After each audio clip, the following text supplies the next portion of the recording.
जय हिंद साथियों, आप सभी का स्टडी विद उमराव चैनल पर हार्दिक स्वागत है, अभिनंदन है। आज के इस वीडियो में हमारा डिस्कशन होगा एसएससी के जीके जीएस के छठवें प्रैक्टिस सेट पर। तो छठवां प्रैक्टिस सेट है बेटा, 5 हो चुके हैं। शानदार प्रश्न है और जो प्रश्न है बेटा वो आपके मौर्योत्तर काल से रिलेटेड होंगे, मतलब मौर्य काल के बाद का कुछ टाइम पीरियड मौर्योत्तर काल के नाम से जाना जाता है। मौर्योत्तर का मतलब मौर्य के बाद का टाइम पीरियड, ठीक है।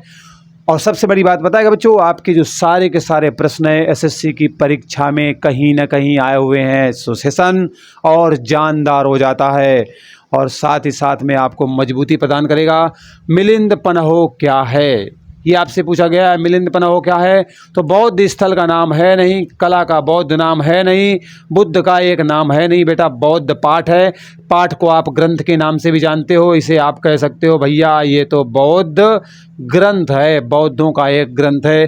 कुछ डिटेल भी है उसका, इस पर भी हम बात करते हैं बेटा। मिलिंद पन्हो एक बौद्ध पाठ है और इस पाठ को आप क्या कह सकते हो, एक ग्रंथ भी बोल सकते हो। जो इंडो ग्रीक शासक होता है, नाम है उसका बेटा मिनांडर, और एक बौद्ध भिक्षु होता है उसका नाम है नागसेन। दोनों के बीच में वाद संवाद होता है और उस पर आधारित मिलिंद पन्हो एक बौद्ध ग्रंथ होता है जिसकी रचना की जाती है। कुल मिलाकर के इन दोनों के प्रश्न उत्तर का जो विवरण दिया गया है वो आपके मिलिंद पन्हो में दिया गया है। तो क्लियर हो गया होगा बेटा, यही यहाँ पर आपकी जानकारी दी गई है, ठीक है। चलो अगले प्रश्न पर चलते हैं। अगला शानदार प्रश्न बेटा आपके सामने है, चरक किसके राज चिकित्सक हुआ करते थे? चरक किसके राज चिकित्सक थे, ऐसा प्रश्न किया गया है। क्या राइट आंसर हर्ष है, चंद्रगुप्त मौर्य है, या फिर आपका अशोक है, या फिर आपका कनिष्क है? अब आपको बेटा बताना है कि अशोक के शासन काल में कौन से नंबर की बौद्ध संगीति संपन्न होती है। अगर बताते हैं तो बहुत अच्छी बात है बेटा। तो राइट आंसर की अगर हम बात करें तो यहाँ पर कनिष्क है, ऑप्शन नंबर डी है। ये जो चरक था ना बेटा, ये एक राज्य वैद्य था, राज्य चिकित्सक था और इसका संबंध कनिष्क के शासनकाल से है, ठीक है। चलिए कुछ डिटेल भी है उस पर मैं बात कर लेता हूँ। डिटेल को समझना बेटा जरूरी है क्योंकि प्रश्न यहाँ से भी आएगा, एक्स्ट्रा इन्फॉर्मेशन जरूरी है बेटा। चरक कनिष्क के राज्य चिकित्सक होते हैं, मतलब राजाओं के जो चिकित्सक होते हैं उन्हें राज्य चिकित्सक के नाम से जाना जाता है। चिकित्सा का जनक किसको बोला जाता है? तो बेटा चरक को चिकित्सा का जनक भी कहा जाता है। अगर आपसे प्रश्न बनता है कि चिकित्सा का जनक किसे कहा जाता है तो आपका आंसर क्या रहेगा बेटा? चरक रहेगा, ओके। इन्हें चिकित्सा की प्रत्येक विधा पर समान अधिकार था, मतलब बहुत अच्छा खासा ज्ञान था चिकित्सा के क्षेत्र में, जबरदस्त नॉलेज थी इनके पास।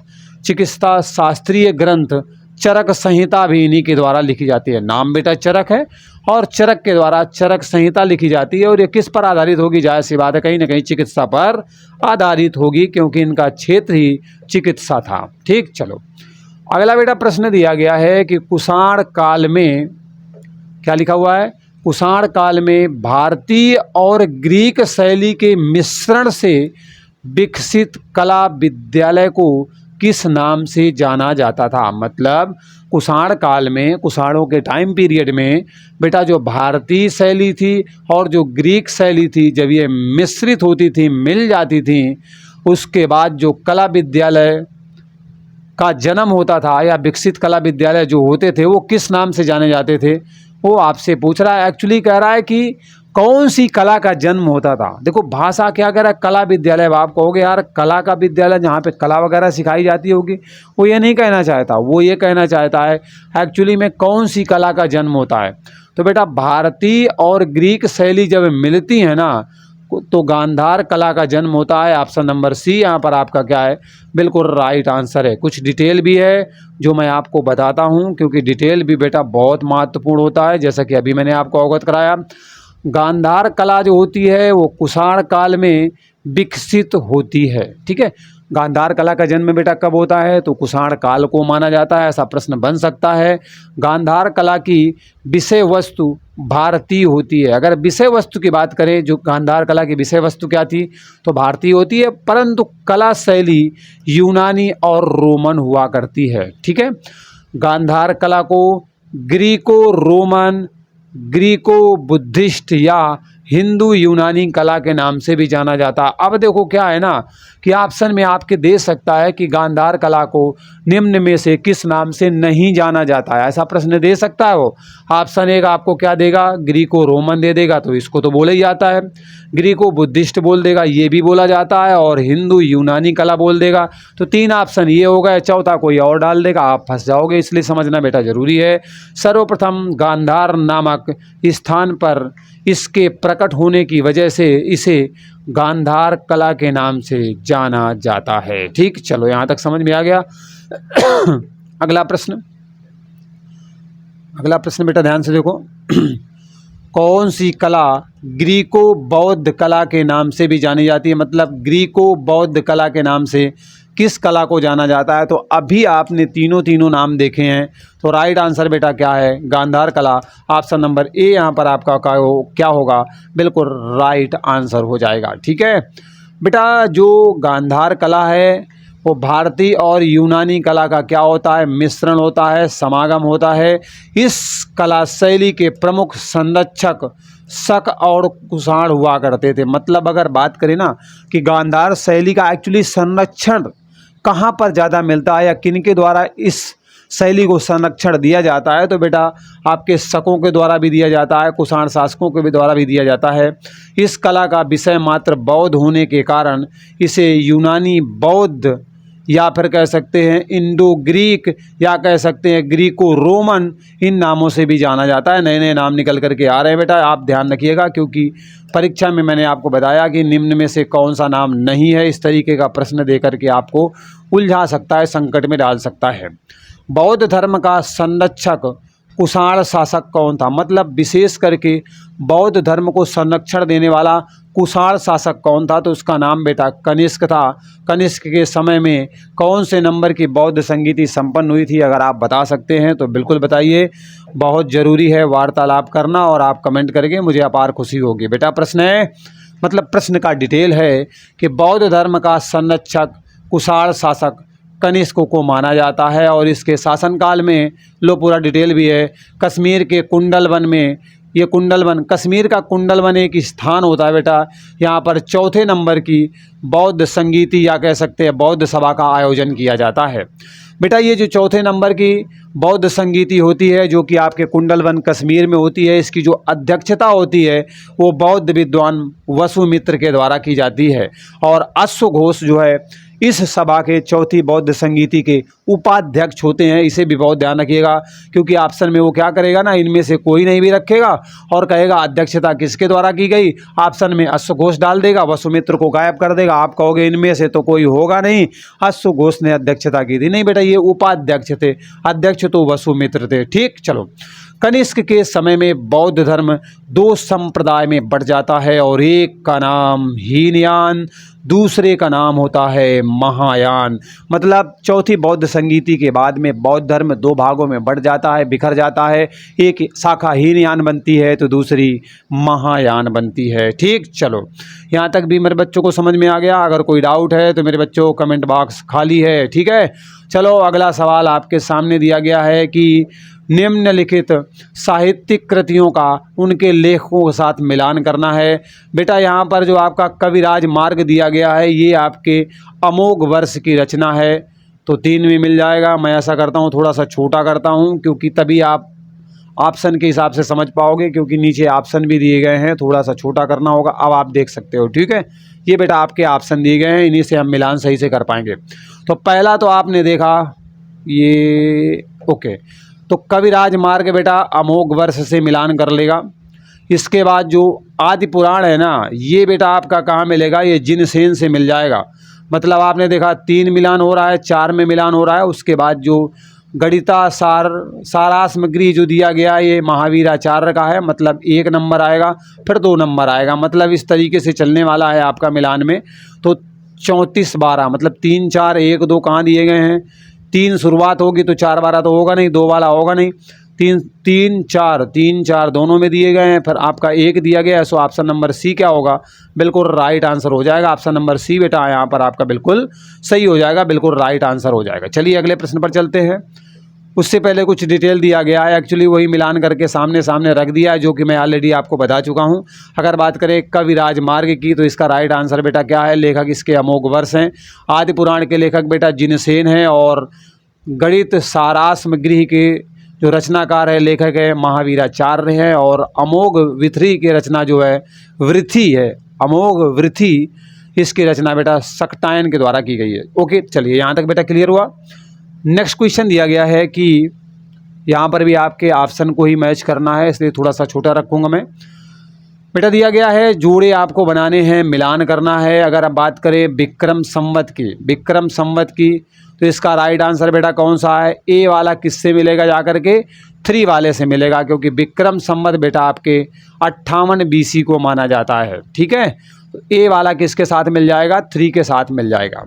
ओके, आगे बढ़ते हैं। शक संवत की बात करें तो शक संवत बेटा आपका कब माना जाता है, शक संवत आपका कब माना जाता है। ठीक है, तो ये बेटा आपके 78 AD को माना जाता है, मतलब ये आपके 4 में मिल जाएगा। तो कहने का मतलब है कि ए वाला आपका किसके साथ मिला है, जाकर ए वाला बेटा 3 के साथ मिला है, तो A3 हो गया। ये जो बी वाला दिया गया है किसके साथ मिला है, 4 के साथ मिला है, तो आपका B4 हो जाएगा। कहाँ ऑप्शन में दिया गया है, A1 B2 दिया गया है नहीं। ओके, क्योंकि A3 है आपका, इसके बाद A3 इसमें दिया गया है, और A3 इसमें भी नहीं है, A3 इसमें भी नहीं है। सो ऑप्शन नंबर बी क्या होगा बेटा, बिल्कुल राइट आंसर आपका हो जाएगा। कहने का मतलब है कि जो विक्रम संवत है बेटा 78 BC हो जाएगा। शक संवत आपका, अच्छा 78 बोला क्या मैंने, 58 है, 58 ठीक है। अगर शक संवत की बात करें तो बेटा 78 AD हो जाएगा। ओके, चलिए अब आपका जो कलचुरी संवत है बेटा 248 AD हो जाएगा, और बात करेंगे गुप्त संवत की तो ये 320 AD में आ जाएगा। सो राइट आंसर इस तरीके से, और मिलान आपके सामने हो चुका है, वही आपका नीचे लिखा गया है। ठीक, चलो अगला प्रश्न दिया गया है बेटा। अगर विक्रम संवत की बात करें, ऑप्शन में दिया तो गया 58, लेकिन जो विक्रम संवत है बेटा आपके सच में जो है ना 57 ईसा पूर्व माना जाता है। विक्रम संवत की शुरुआत जो है 57 ईसा पूर्व में की गई थी, लेकिन 58 दिया है, उसके करीब करीब, इसलिए इसे टिक कर दिया गया है। ओके, चलो यहाँ तक समझ में आ गया। अगले प्रश्न पर चलते हैं बेटा। अगला शानदार प्रश्न आपका प्रतीक्षा में है और आपके सामने आ चुका है, इसे ध्यान से देखिएगा बेटा। प्रश्न दिया गया है कि विक्रम संवत कब आरंभ हुआ था। अभी अभी आपने मिलान किया हुआ है कि विक्रम संवत की शुरुआत एक्चुअली में कब की गई थी, तो आप जानते हैं 57 ईसा पूर्व में किया गया था। So right answer option number D यहाँ पर हो जाएगा। ठीक है बेटा, विक्रम संवत का जो आरंभ है 57 ईसा पूर्व में होता है, और विक्रम संवत भारतीय और नेपाली पंचांग में समय गणना की एक प्रणाली को माना जाता है। कहने का मतलब है कि जो विक्रम संवत है भारतीय और नेपाली पंचांग में समय की गणना का एक क्या है, प्रणाली है, एक सिस्टम है। ओके, चलिए यहाँ तक बेटा समझ में आया। अगला सवाल है आपके सामने। मैं मानता हूँ कि प्रश्न और उसके साथ साथ में आंसर भी लिखे हुए हैं, लेकिन भैया समझना जरूरी है ना, मैं आपको एक्चुअली समझाने की कोशिश कर रहा हूँ। कला की गांधार शैली किसके शासनकाल में पनपती है।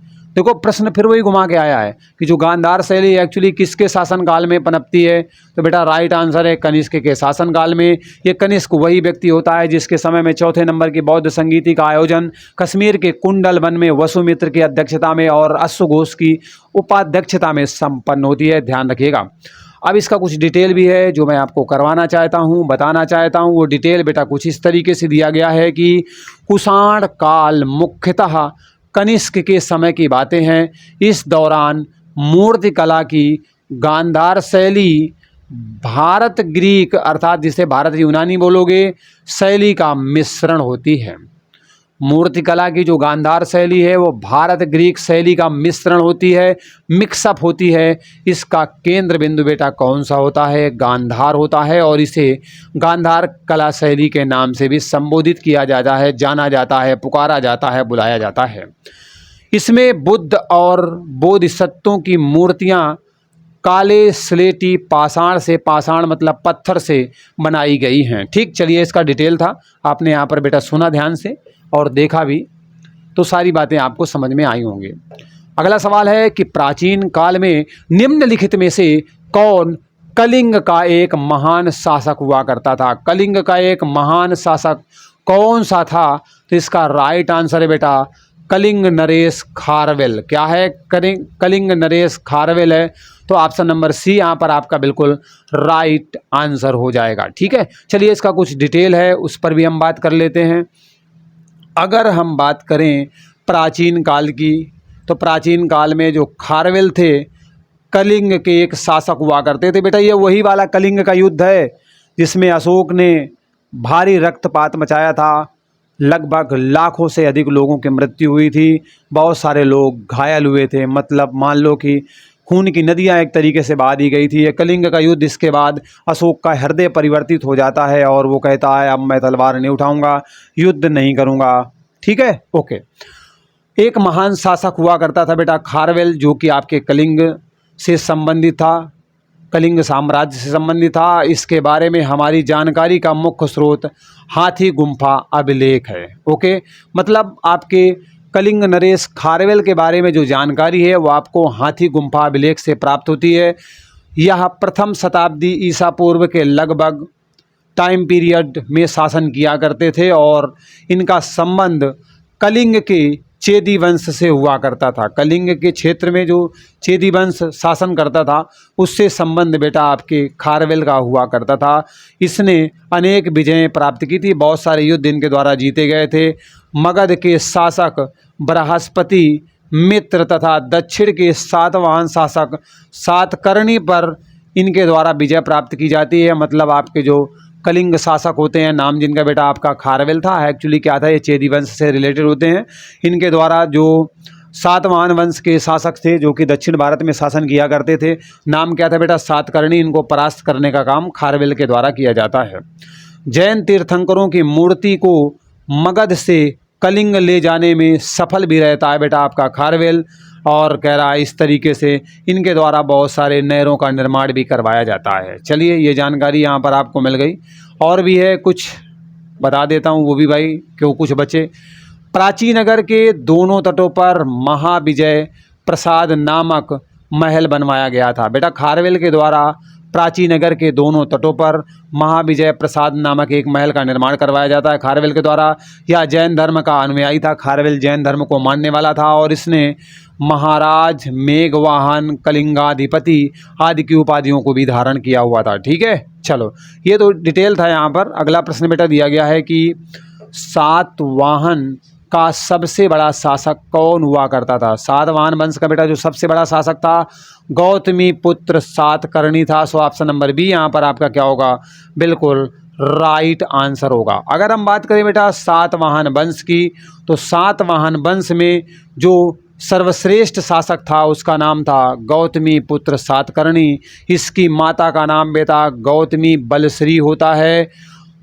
नासिक प्रशस्ति और पुलमावी के नासिक गुहालेख से इसकी सैनिक सफलताओं के बारे में जानकारी मिलती है कि भाई इस बंदे ने कितनी सारी सैनिक सफलताएं, सैनिक अभियानों को सफल बनाया था। गौतमी पुत्र सातकर्णी ने नासिक प्रशस्ति से जानकारी प्राप्त होती है कि इसके वाहनों ने 3 समुद्रों, कहने का मतलब है 3 समुद्रों में आपके बंगाल की खाड़ी की बात कर रहा है, अरब सागर की बात कर रहा है और हिंद महासागर की बात कर रहा है, इसका जल पिया था। मतलब इतने सारे क्षेत्रों को पार करने का काम किया था। ठीक, चलो अगला सवाल है कि निम्नलिखित में से विद्या की सबसे पुरानी पीठ कौन सी है। विद्या की सबसे पुरानी पीठ कौन सी है, मतलब कहने का है कि विद्या का सबसे पुराना केंद्र कौन सा है। पीठ का मतलब यहाँ पर केंद्र है। अरे केंद्र था ना शिक्षा का। चाणक्य का नाम आप जानते होंगे, तक्षशिला का नाम जानते होंगे। सो ऑप्शन नंबर ए यहाँ पर आपका क्या बेटा, बिल्कुल करेक्ट है, तक्षशिला। ठीक है, ध्यान रखना तक्षशिला बड़ा महत्वपूर्ण था। यहाँ पर आपके चाणक्य रहा करते थे और इन्हीं के द्वारा चंद्रगुप्त मौर्य को तैयार किया जाता है, जो कि मौर्य वंश का संस्थापक भी होता है। और आप देखते हो धनानंद जो कि शासक हुआ करता था मगध का, उसको परास्त करने का काम करते हैं। बेटा तक्षशिला विद्या की सबसे पुरानी पीठ हुआ करती थी। पीठ का मतलब होता है केंद्र हुआ करता था। ठीक है, मौर्य युग के पहले यह स्थापित था। मतलब ये जो तक्षशिला विश्वविद्यालय था ना, ये पहले ही आपका स्थापित था मौर्य युग से पहले। उज्जैन, अच्छा नालंदा की बात करें, उज्जैन की बात करें, गुप्तकालीन बात करें, जबकि विक्रमशिला पाल युगीन विद्या का केंद्र था। ठीक है, ओके, यहाँ तक समझ में आया। कहने का मतलब मैं ये कहना चाहता हूँ कि बेटा जो तक्षशिला था ना, वो आपका जो विश्वविद्यालय था, इसका संबंध आपके मौर्य युग से माना जाता है, हालांकि उससे पहले भी था। ओके, लेकिन अगर नालंदा की बात करें, नालंदा विश्वविद्यालय, उज्जैन का जो विश्वविद्यालय था या उज्जैन शिक्षा का जो केंद्र था, इनका संबंध बेटा गुप्त काल से है। और अगर विक्रमशिला विश्वविद्यालय की बात करें या शिक्षा के केंद्र की बात करें, तो इसका संबंध बेटा पाल वंश के शासकों से है। धर्मपाल वगैरह का नाम सुना होगा, उन्हीं से है। तक्षशिला नगरी अत्यंत प्राचीन काल में गांधार जनपद की राजधानी भी हुआ करती थी, मतलब गांधार जनपद की राजधानी थी। आप जानते हो गांधार जनपद का आपने नाम सुना होगा, क्योंकि 16 महाजनपद होते थे, जिनके बारे में जानकारी बेटा अंगुत्तर निकाय से हमें प्राप्त होती है। इसकी सबसे अधिक ख्याति शैक्षणिक क्षेत्र में मानी जाती है और यह उच्च शिक्षा का प्रमुख केंद्र हुआ करता था। ठीक है, चलिए अब हमारा बेटा क्विक फास्ट रिवीजन दिया गया है। प्रश्न होंगे और उनके फटाफट वाले आंसर होंगे, जिनको हम जल्दी के साथ करते हुए आगे बढ़ेंगे। प्रश्न होगा, उसके बाद तत्पश्चात उसका उत्तर भी होगा। तक्षशिला विश्वविद्यालय किन दो नदियों के बीच में स्थित है बेटा? सिंधु और झेलम नदी के बीच में आपका तक्षशिला विश्वविद्यालय था, जो कि मौर्य युग से भी पहले था। और यहाँ पर आपके चाणक्य, कौटिल्य या विष्णुगुप्त रहा करते थे। ठीक है, जूनागढ़ शिलालेख किस भाषा का पहला शिलालेख माना जाता है बेटा? जूनागढ़ शिलालेख किस भाषा का? तो अगर भाषा की बात करें ना, तो संस्कृत भाषा में आपको जूनागढ़ अभिलेख देखने को मिलेगा। अष्टाध्यायी किसकी रचना है? बहुत पूछी जाती है ये बेटा। पाणिनि की रचना है, पाणिनि की रचना है अष्टाध्यायी। ठीक है, चलो अगला सवाल है आपके सामने कि अमरावती कला विद्यालय किस क्षेत्र में सातवाहनों के संरक्षण में विकसित हुई थी? मतलब अमरावती कला विद्यालय किस क्षेत्र में सातवाहन के संरक्षण में विकसित होता है? तो आंध्र सातवाहनों के अंतर्गत जो आंध्र सातवाहन थे ना, उनके समय में इसका डेवलपमेंट देखने को मिलता है, विकास देखने को मिलता है। ठीक है, चलो अगला प्रश्न बेटा आपके सामने है। थोड़ा हो सकता है कि भद्दा नज़र आ रहा हो, काम चला लेना, मैं डिटेल बाकी कर दूंगा। बेटा गांधार कला शैली के अंतर्गत किसकी जीवन की तरह मूर्तियाँ बनाई जाती थी? मतलब किसके जीवन पर आधारित मूर्तियों का निर्माण करने का प्रयास किया जाता था, या प्रयास क्या कुल मिलाकर सफलता भी प्राप्त की गई थी? तो बुद्ध की मूर्तियों का निर्माण बेटा आपके गांधार कला शैली के अंतर्गत किया गया है। मथुरा कला विद्यालय की आकृतियां किसकी बनी हुई होती थी? तो बेटा धब्बेदार लाल पत्थर से इनका निर्माण करवाया जाता था। किसका? मथुरा कला विद्यालय के अंतर्गत आने वाली आकृतियों का। अगला है योग दर्शन के बेटा प्रवर्तक कौन है, या फिर पूछ सकता है आपसे योग दर्शन के प्रतिपादक कौन है? दोनों का मतलब एक ही है बेटा, पतंजलि है। वर्तमान में आपका जो पतंजलि एक ब्रांड है। ठीक है, बाबा रामदेव का नाम आप जानते होंगे, तो कहीं ना कहीं इनसे लिंक करके समझ लेना। योग करवाते हैं तो योग दर्शन के संबंध जो है इन्हीं से है। ठीक है, चलो पूर्व गुप्त काल में लोहा, सोना, टिन और चांदी में से कौन सी वस्तु निर्यात सामग्री नहीं थी? मतलब आपके गुप्त काल में जो आपके लोहा, सोना, टिन और चांदी दिया गया है, किसका वो लोग निर्यात नहीं करते थे, किसको बाहर ले जा कर के नहीं बेचा करते थे? तो राइट आंसर है बेटा टिन। उस समय टिन को वहाँ पर जा कर के नहीं बेचा जाता था, निर्यात नहीं किया जाता। निर्यात का मतलब होता है जो चीज़ें हमारे पास होती हैं उसे हम बाहर ले जा कर के बेचें। आयात का मतलब होता है जो वस्तुएं हमारे लिए आवश्यक हैं उनको हम अपने यहाँ पर मंगाएं, खरीद कर मंगाएं। ठीक है, कल्लड़, मैत्रेयी, कालिदास और पाणिनि में से कौन संस्कृत का प्रथम व्याकरणविद था? मतलब संस्करण का जो जानकार था ना प्रथम, वो कौन था? व्याकरणकर्ता पहला कौन था? तो बेटा राइट आंसर है पाणिनि। पाणिनि के जानते हो, इनकी जो अष्टाध्यायी रचना है। ठीक है, गांधार कला किन दो कलाओं के संयोजन से बनी है? बेटा गांधार कला का जन्म हिंद यूनानी शैली से हुआ है। मतलब हिंदुओं की और यूनानी जब दोनों शैली मिक्स होती है तो कहीं ना कहीं आपके गांधार कला का अस्तित्व देखने को मिलता है। अगला है कि भारतीय कला वहाँ कौन सा स्कूल है जो ग्रेको रोमन बौद्ध आर्ट के नाम से भी जाना जाता है? तो बेटा गांधार केंद्र का नाम है और ये ग्रेको रोमन बौद्ध आर्ट के नाम से जाना जाता है। सलवार की बात करें, कुर्ता की बात करें, टोपी की बात करें आदि जैसे सिले हुए कपड़े किसके द्वारा लाए गए थे? तो ये बेटा कुषाणों के द्वारा लाए गए, शकों के द्वारा भी लाए गए और पार्थियन के द्वारा भारत में लाए जाते हैं। कुर्ता पैजामा वगैरह इन्हीं के द्वारा ज़्यादा यूज किए जाते थे, कुर्ता सलवार टोपी वगैरह। सातवाहन साम्राज्य के संस्थापक कौन था? मतलब सातवाहन वंश का जो संस्थापक था वो एक्चुअली में कौन था? तो बेटा सिमुक को माना जाता है सातवाहन साम्राज्य का संस्थापक। ओके, चलिए अगला सवाल है, यहाँ पर ध्यान से देखिएगा, सही सुमेलित करना है। आपसे ये प्रश्न किया गया है और आपको मिलान करना है। सामने हालांकि आपके रखे हुए हैं, सही सुमेलित हैं। महाकाल मंदिर बेटा आपका कहाँ पर मिलेगा? तो ये आपको मिलेगा उज्जैन में। महाकाल मंदिर कहाँ मिलेगा बेटा? उज्जैन में मिलेगा। अगर आप श्रृंगेरी मठ की बात करोगे तो ये आपको जो है चिकमंगलुरु जिला में देखने को मिलेगा। अगर सूर्य मंदिर बौद्ध पूछा जाता है तो सूर्य मंदिर बेटा आपके कोणार्क ओडिशा में देखने को मिलेगा। अगर जैन मंदिर की बात करोगे ना तो ये बेटा आपको खजुराहो में देखने को मिलेंगे और खजुराहो बेटा आपके मध्य प्रदेश में पड़ता है। ठीक है, खजुराहो के मंदिर आपके वैष्णव से संबंधित है, मतलब यहाँ पर वैष्णव धर्म को फॉलो करने वाले लोग भी मिलेंगे। उस समय की मूर्तियां वगैरह भी मिलेंगे, मतलब उस तरीके उस समय के जो भी चित्र होंगे वो मिलेंगे। शैवकाल के चित्र मिलेंगे। शाक्त और जैन धर्म से संबंधित है, मतलब कह रहा है खजुराहो के जो मंदिर है ना इनका संबंध वैष्णव धर्म से भी है, शैव से भी है, शाक्त से भी है, जैन धर्म से है। ओके, सीधी सीधी बात ये है। ठीक, चलो अगला सवाल है, पाणिनि के द्वारा रचित पुस्तक का नाम क्या है? आपको 2 बार बताया गया, Ashtadhyayi is the right answer, तीसरी बार भी हो गया। मिलिंद पनहो एक्चुअली क्या है? तो बेटा बौद्ध पाठ है या बौद्ध ग्रंथ है। एक तरफ आपके कौन होते हैं? मिनांडर होते हैं और दूसरी तरफ कौन होता है? नागसेन होते हैं। इनकी जो वार्तालाप होती है, प्रश्न उत्तर होते हैं, उनका जो संग्रह होता है वो मिलिंद पनहो के नाम से जाना जाता है। पहला प्रश्न यही था आपका। चरक किसके राज्य चिकित्सक हुआ करते थे? बेटा चरक का जो संबंध है वो कनिष्क के शासनकाल से था। बेटा ये कनिष्क वही व्यक्ति है जिसके शासनकाल में 4थे नंबर की बौद्ध संगीति आपके कुंडलवन कश्मीर में संपन्न होती है।